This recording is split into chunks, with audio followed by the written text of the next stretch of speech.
खूबसूरत वीडियो मैंने देखी इंटरनेट के ऊपर, जहां पर एक चर्च का बिलीवर एक मिठाई के डिब्बे के साथ इनविटेशन अपने रिश्तेदार को दे रहा है। खूबसूरत वीडियो। ये है वीडियो बनाने वाली।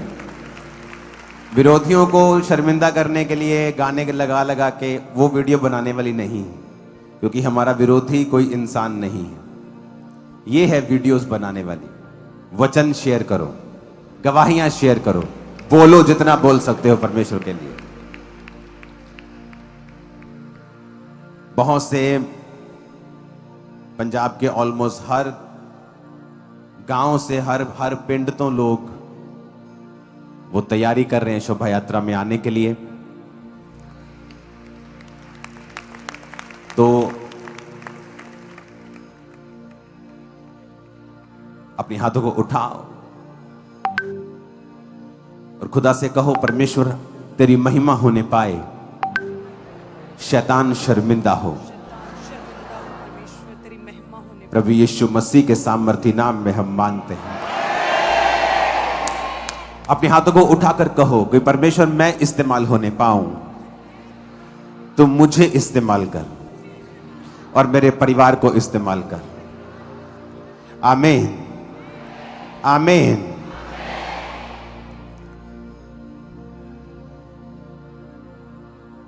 रेडी हो खुदाबंद के काम करने के लिए?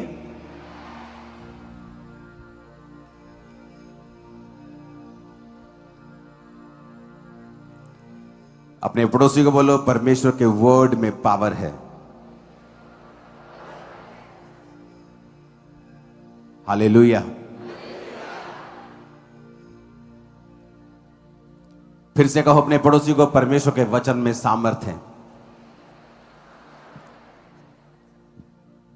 इसको मोड चेंज करो प्लीज इसका। फिर से बोलो अपने पड़ोसी को, परमेश्वर के वचन में सामर्थ है। दूसरा कुरिन्थिया 11 उसकी 24 और 25 आयत में लिखा है, 5 बार मैंने यहूदियों के हाथ से 39 कोड़े खाए। 3 बार मैंने बैंतें खाई, 1 बार मुझ पर पथराव किया गया, 3 बार जहाज जिस पर मैं चढ़ा था टूट गए, 1 दिन रात मैंने समुद्र में काटा। रोमियो 5 उसकी 3 से 5 में लिखा, केवल यही नहीं वरन हम कलेशों में भी घमंड करें, कि ये जानकर कि कलेश से धीरज और धीरज से खरा निकलना और खरे निकलने से आशा उत्पन्न होती है, और आशा से शर्मिंदगी नहीं होती, क्योंकि पवित्र आत्मा जो हमें दिया गया है उसके द्वारा परमेश्वर का प्रेम हमारे दिलों में डाला गया है। गलातिया 6 उसकी 17 आयत में लिखा है, आगे से कोई मुझे दुख ना दे, क्योंकि मैं यीशु के दागों को अपनी देह में लिए फिरता हूं।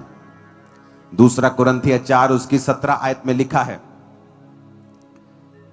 क्योंकि हमारा पल भर का हल्का सा कलेश हमारे लिए बहुत ही महत्वपूर्ण और अनंत महिमा उत्पन्न करता जाता है। सब बोलो आमीन।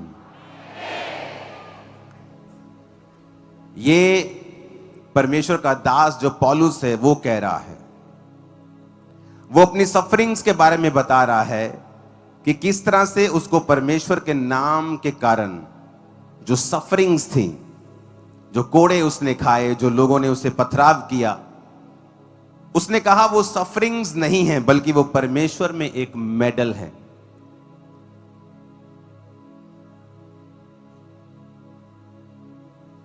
उसने कहा एक दिन रात मैंने समुद्र में काटा, यानी समुद्र में काटा यानी किसी मालदीव वर्ग की जगह में नहीं काटा, समुद्र में, लिटरली पानी के ऊपर। जब जहाज टूट गया तो फट्टे के सहारे समुद्र में काटा। So many sufferings. लेकिन उसने कहा हम अपनी सफरिंग्स में, कलेशों में घमंड हमें करना चाहिए। क्यों घमंड करना चाहिए? क्योंकि वो साबित करते हैं कि हम राइट ट्रैक के ऊपर चल रहे हैं और शैतान को तकलीफ हो रही है।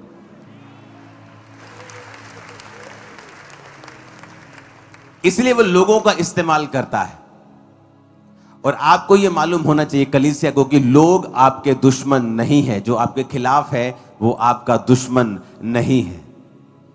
शैतान आपका दुश्मन है, क्योंकि आप उसको ट्रबल दे रहे हो, आप उसको लोगों के घरों से निकाल रहे हो, आप नशों से लोगों को मुक्त कर रहे हो, आप अपने देश के लिए प्रार्थना कर रहे हो, आप एक अच्छे सिटीजन बन रहे हो, आप एवरीथिंग करेक्ट कर रहे हो, राइट कर रहे हो, इसीलिए उसको आपसे दिक्कत है।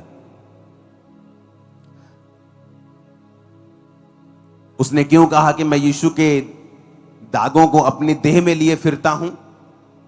पौलुस के कहने का मतलब यह था कि जब आप क्राइस्ट के लिए सफरिंग्स को लेते हैं तो यह प्रूफ करता है कि आपका मैसेज जो है, आपकी सेवकाई जो है वो जेन्युइन है, क्योंकि आप अपने मैसेज के लिए सफरिंग्स लेने के लिए भी तैयार हैं, माफ करने के लिए भी तैयार हैं।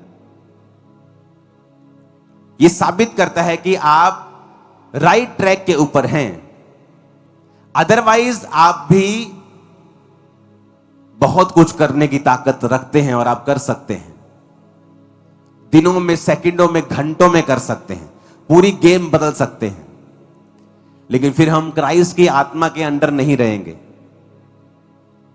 फिर हम कोई और आत्मा के नीचे चले जाएंगे जो परमेश्वर की ओर से नहीं है। कहलवाएंगे मसीही, पर हम फिर वो आत्मा के नीचे नहीं होंगे जो परमेश्वर ने हमें दिया है। हालेलुया। तो उसने कहा कि ये तुम्हारी जेन्युइननेस साबित करता है कि तुम जो मैसेज लोगों को दे रहे हो, उस मैसेज के कारण, उस गॉस्पेल के कारण तुम सफरिंग्स लेने के लिए भी तैयार हो और ले रहे हो। ये तुम्हारी जेन्युइननेस, तुम्हारी कॉलिंग की जेन्युइननेस को साबित करता है कि तुम 100% तुम असली वाले क्रिश्चियन हो। हालेलुया। जब थर्सडे में यहां पे आया तो परमेश्वर ने मुझसे कहा कि वो जो पुतले तुम्हारे जलाए गए वो तुम्हारे लिए गोल्ड मेडल हैं। तो जैसे हम डॉक्टर के पास जाते हैं ना, तो कई डॉक्टर्स के बाहर पट्टी पे लिखा होता है गोल्ड मेडलिस्ट, तो आपका पास्टर अब गोल्ड मेडलिस्ट बन गया है। तो डॉक्टर के बाहर स्पेशल लिखा होता है कि ये डॉक्टर तो है लेकिन ये स्पेशल वाला है जी, ये गोल्ड मेडलिस्ट है, ये ब्रेन का गोल्ड मेडल मिला है इसको। तो ये चर्च अब गोल्ड मेडलिस्ट बन गई है जब से ये विरोध हुआ है। आमीन। क्योंकि क्राइस्ट के कारण ये सफरिंग्स पहले आप अपने परिवार में देखते हैं। 2005 और 2025, इसने मुझे 2025 ने 2005 की याद करवाई है। वही सेम प्रकार की फास्टिंग, ओवर मेहनत, विरोध, झगड़े, लड़ाइयां। लेकिन 2005 के बाद जो हुआ वो पूरे वर्ल्ड ने देखा। अब 25 के बाद जो हुआ वर्ल्ड देखेगा पूरी तरह से।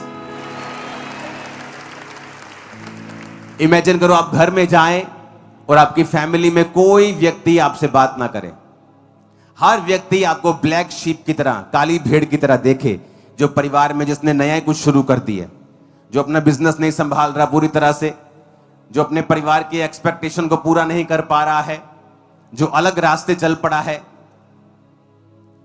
जो पहले जब नशा करता था तो परिवार ठीक था, लेकिन जब उसने छोड़ दिया है तो उसको कुछ पता नहीं है परिवार को, इसने कुछ खाया है, पिया है, कहां से आया है, कहां को जाएगा, कुछ मालूम नहीं। लेकिन आप एक मैसेज लेके चले थे और उस मैसेज के कारण आपने सफर किया फैमिली में। आज कुछ लोग सफरिंग्स नहीं लेना चाहते, कुछ लोगों ने तो अब तक बपतिस्मा नहीं लिया क्योंकि वो बपतिस्मा नहीं लेना चाहते क्योंकि उनका विरोध ना हो। शादी कैसे करेंगे जी? और जब वो प्रेयर लाइन में आते और बोलते हैं हमारे जीवन में बड़ी बड़ी मुसीबत है, खत्म नहीं हो रही, इसलिए तो नहीं हो रही क्योंकि तुमने परमेश्वर के लिए कभी स्टैंड नहीं लिया है। मैंने उस समय डर जाता अगर और स्टैंड ना लेता, आज मैं डिलीवर नहीं होता, मेरा परिवार डिलीवर नहीं होता। आज मुझे किसी डिलीवरेंस की जरूरत नहीं है, कोई फाइनेंशियल डिलीवरेंस मुझे नहीं चाहिए, कोई बॉडी की डिलीवरेंस मुझे नहीं चाहिए, क्योंकि उस समय मैंने स्टैंड लिया, परमेश्वर के वचन पे मैं खड़ा रहा, विरोधियों को श्रापित नहीं किया और परमेश्वर मेरी लड़ाई लड़ता रहा। आप लोग बड़े हैरान होते, आप क्यों कार्रवाई नहीं करना चाहते हैं? क्योंकि मैंने हमेशा परमेश्वर को कार्रवाई करते हुए देखा है अपनी लाइफ में। मुझे 20 साल का एक्सपीरियंस है। मैंने देखा है कि जब आप कार्रवाई करेंगे वो थोड़े दिनों की होगी, जब परमेश्वर कार्रवाई करेगा वो लाइफ टाइम की मारेगा, एक सख्त लाइफ टाइम की। और जब परमेश्वर कार्रवाई करता है आपको देखने में मजा आता है कि ये कार्रवाई परमेश्वर ने की है। हालेलुया। हमारी ये प्रार्थना है सब लोगों की कि कोई नाश ना हो, विरोधी भी नाश ना हो, उसे भी मन फिराने का अवसर मिले, वो भी परमेश्वर के सुसमाचार को समझ सके कि प्रभु यीशु मसीह धर्म बदलने नहीं आए, ये गोरों का परमेश्वर नहीं है, वो इज़राइल में पैदा हुआ, इज़राइल गोरों का देश नहीं है, वो एशिया में है, वहां गोरे नहीं हैं। वो मारा गया, वो गाड़ा गया, उसने अपने लहू को बहाया। कहते मुझे पाप माफ करवाने की क्या, मैं कौन सा पापी हूं? वचन कहता है आदम और हवा के ब्लड में था वो पाप, और सारी सृष्टि उनसे पैदा हुई है। बुरा पेड़ बुरा फल लेके आता है। जब उन्होंने पाप किया, उस ब्लड से वो पाप पूरे दुनिया में गया, और इंसान ने अपनी वो पोजीशंस गवा दी जो आदम और हवा को परमेश्वर ने दी थी। और क्राइस्ट जीसस वही पोजीशन हमें देने के लिए वापस आए। आज जो व्यक्ति परमेश्वर को कबूल करता है, उसका धर्म नहीं परिवर्तित होता, उसकी स्पिरिचुअल पोजीशन चेंज हो जाती है, वो उसी पोजीशन में चला जाता है जो आदम और हवा की थी। आमीन। और यही मैसेज आपको देना है, ये आपके लिए एक टेस्टिमनी है। परमेश्वर के वर्ड में पावर है। उसका एक एक वचन जब आप बाइबल में पढ़ेंगे, उसको आप इग्नोर नहीं कर सकते। उसके वर्ड में जो कुछ भी उसने लिखा है, कि अगर उसने लिखा है कि तुम्हारा पल भर का हल्का सा क्लेश महत्वपूर्ण और अनंत महिमा उत्पन्न करता जाता है। आप जो स्वर्ग में जाएंगे, आपको याद रखा जाएगा आपके सैक्रिफाइसेस से, कि आपने मसीह के लिए क्या सहा है। आपके पास क्या है, इस चीज के लिए नहीं, आपने क्या सहा है, परमेश्वर के लिए आपने क्या करा है। आमीन। आप एक ब्लेस्ड मिशन के नीचे हैं, वेरी ब्लेस्ड, और आप सब ब्लेस्ड हैं यीशु मसीह के नाम में। हालेलुया। परमेश्वर के वचन को कभी भी आप रिजेक्ट ना करें, कभी ओवरलैप ना करें, ना उससे आगे चले ना उससे पीछे चलें। जो वचन में लिखा है उस पर भरोसा करें कंप्लीट रीति के साथ, क्योंकि अदरवाइज आप थक जाएंगे। मेरे स्पिरिचुअल फादर इस प्रकार बोलते थे कि अगर तुम्हें लड़ाई में थकना नहीं है तो कभी अपने शरीर को इन्वॉल्व मत करना इस फाइट में। हमेशा आत्मा को इन्वॉल्व रखना, अपने शरीर से कभी मत लड़ना, क्योंकि जैसे तुम शरीर से लड़ोगे, तुम थोड़े दिनों के बाद पाओगे कि तुम थक गए हो। क्योंकि तुम्हें थकना नहीं चाहिए, तुम इसलिए थके हो क्योंकि तुम्हारा शरीर लड़ रहा है, तुम्हारी फीलिंग्स लड़ रही हैं। परमेश्वर के अनुसार, आत्मा के अनुसार तुम नहीं लड़ रहे हो। तुम अपने आप को आत्मिक समझते हो, एक दूसरे के खिलाफ केस करने से तुम अपने आप को स्पिरिचुअल समझते हो, और उसको आगे पब्लिकली उसको आप डिफेंड भी करते हो। आप डिफेंड नहीं कर सकते। Wrong is always wrong. आप डिफेंड नहीं कर सकते कि उसने ऐसा कर दिया था इसलिए ऐसा हो गया। हमें आत्मा से अगर हम लड़ेंगे, हम कभी हारेंगे नहीं, कभी शर्मिंदा नहीं होंगे। आमीन। एक एक वर्ड बाइबल का पावरफुल है। आप किसी भी एंगल से ले लो परमेश्वर के वचन को, कहीं से भी आप ले लो, कोई भी वचन ले लो। बाइबल कहती है अपने माता पिता का आदर कर। आपको लगता है ये स्मॉल वर्ड है, ये ऐसे ही सलाह दी है बाइबल ने, पर अगर आप ध्यान देंगे, अविश्वासियों के और भी जो अपने माता पिता का आदर करते हैं, आपको कामयाब मिलेंगे वो, क्योंकि वो वचन पूरा कर रहे हैं। अविश्वासियों की बात कर रहा हूं, विश्वासी छोड़ दो। अविश्वासियों की भी मैं बात कर रहा हूं।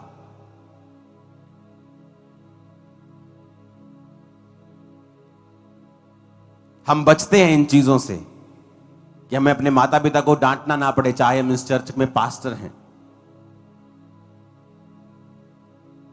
कितने मेरी बात को समझ रहे हैं?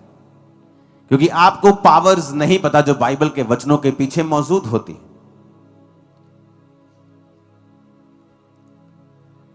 मैं जब वेट कम कर रहा तो लोगों को लगता है कि मेरा वेट बहुत कम हो गया, बहुत। अरे अभी भी मेरा वेट 93 किलो है, कम नहीं हुआ इतना। 25 किलो कम करके भी 93 किलो भार है मेरा। तो डरो मत कि पास्टर जी का भार पता नहीं 60-65 किलो रह गया है। जब 90 केजी हुआ तो मेरी मदर आई, कहती नहीं नहीं नहीं अब नहीं कम करना है। मेरी सासू मां दूसरी माता आई, बोली, उसने भी सेम, नहीं नहीं नहीं नहीं नहीं हूं नहीं कट करना। जिस दिन उन्होंने बोला कम नहीं करना, ऑटोमेटिकली वो स्टॉप हो गया, बंद। मुझसे हो ही नहीं रही डाइटिंग, बंद हो गई। पता नहीं क्या हुआ वो।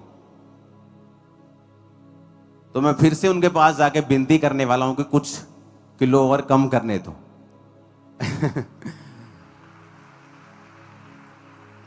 ऑटोमेटिकली बंद ही हो गया मेरा। उस दिन से 90 किलो था, 90 से नीचे गया ही नहीं। 89.9 के बाद अब वो 93 पे चला गया, 3 किलो बढ़ गया। लेकिन मैं 5 किलो और नीचे जाना चाहता था। मैं आपको बता रहा हूं, पावर देखो परमेश्वर के वर्ड में है, और आप झट अपने माता पिता की इंसल्ट कर देते हो, चाहे वो स्पिरिचुअल हो चाहे वो बायोलॉजिकल हो। माता पिता की इंसल्ट करने वाला व्यक्ति डायरेक्ट इनडायरेक्ट, मुंह पे या आउटसाइड पीठ पे, दुनिया में कभी कामयाब नहीं हो सकता। याद रखना मेरी बात को। पढ़ रही हूं। आपको इसलिए कहा जाता है कि बाइबल को पढ़ें, इसे समझें, इसे देखें। इसके वर्ड्स पावरफुल हैं, पावरफुल हैं ये।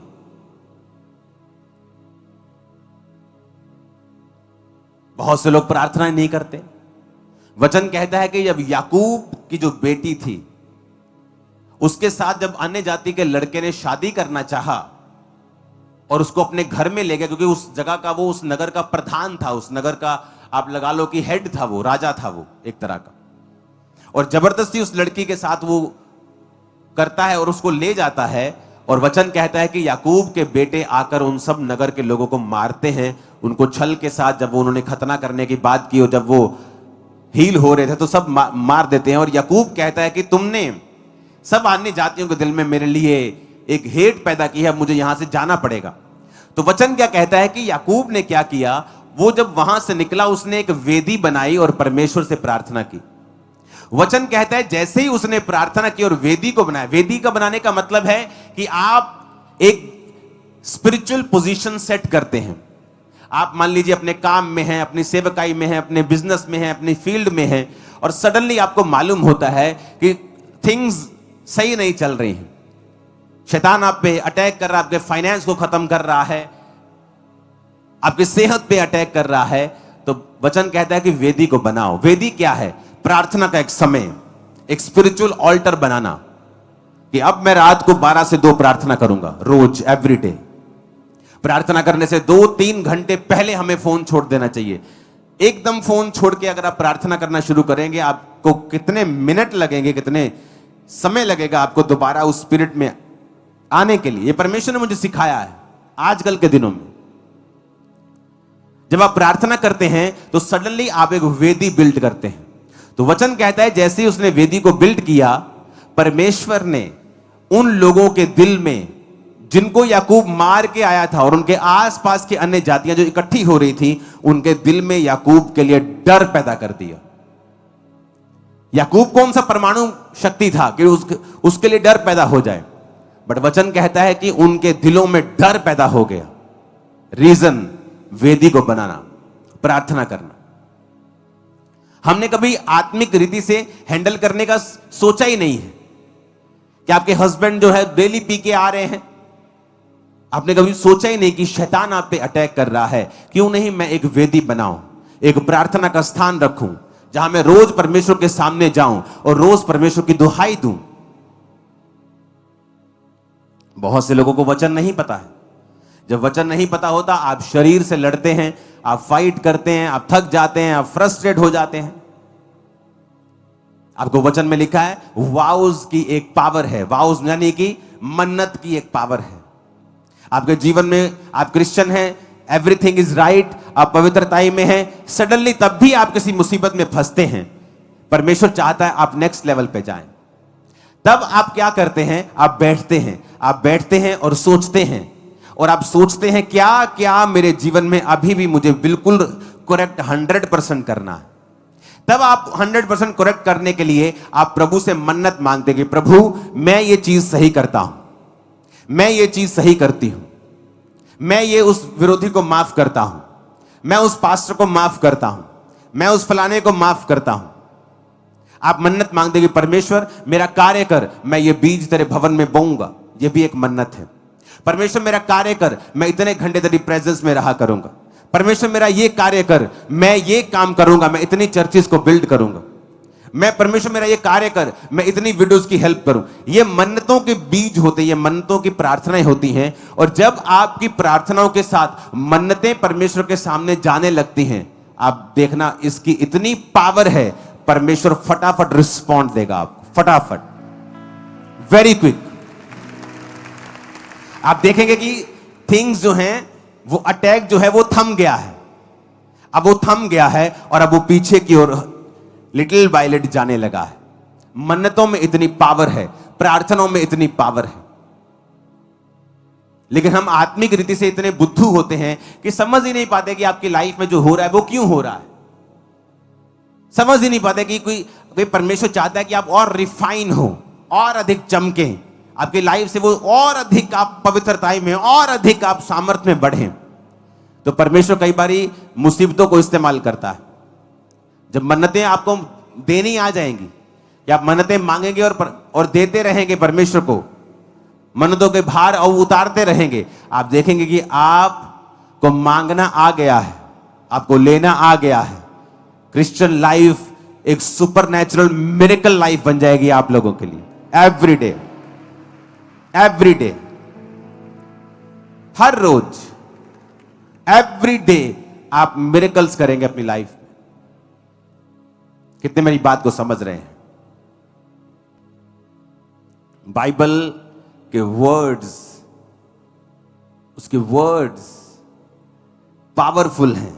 इन्हें पढ़ो, इन पर चलो, आप शर्मिंदा नहीं होंगे, बल्कि इतना बढ़ेंगे जितना आपने पहले कभी नहीं सोचा होगा।